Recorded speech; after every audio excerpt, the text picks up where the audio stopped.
Hello everyone जुहार जय मां समले जय श्री राम मुई हो उपेंद्र आपण मान की मोर यूट्यूब चैनल के दिल स्वागत करुचे केनता छ समस्त आशा करमी सब भल से थिबो।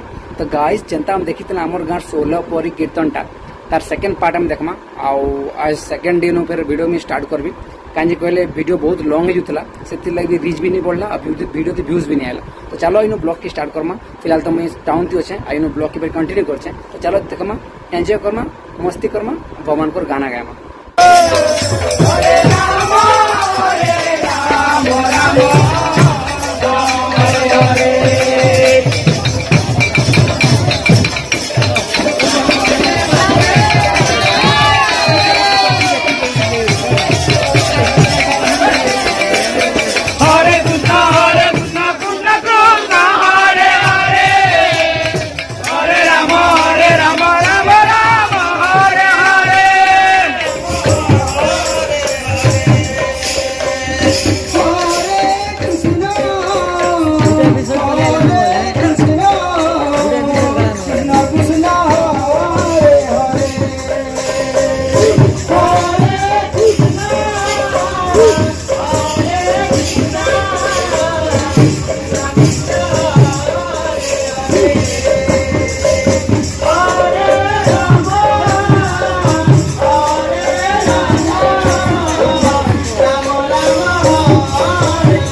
Krishna Krishna Hare Hare Hare Rama Hare Rama Rama Rama Hare Hare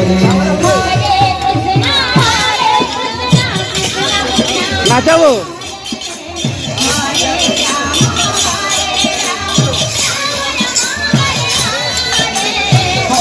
Krishna Hare Krishna Krishna Krishna Hare Hare Hare Rama Hare Rama Rama Rama Hare Hare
দেখ তোর ভাইয়ের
गाइस जेनटा भी मैं रिकॉर्डिंग करथली से देखाली तुमके वीडियो माध्यम रे आउ केनता लागला जरूर कमेंट करी बताबो।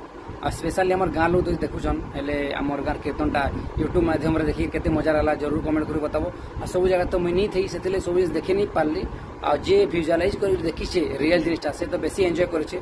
आ एरिया रे हमर बेस्ट हेसी क्वेश्चन सभी से तो मुई नहीं कहे लोक माने क्वेश्चन। तो चलो इन ब्लॉग के मैं एंड कर छे। जय मां समले, जय श्री कृष्णा, जय श्री राम, बाय बाय, जय श्री कृष्णा।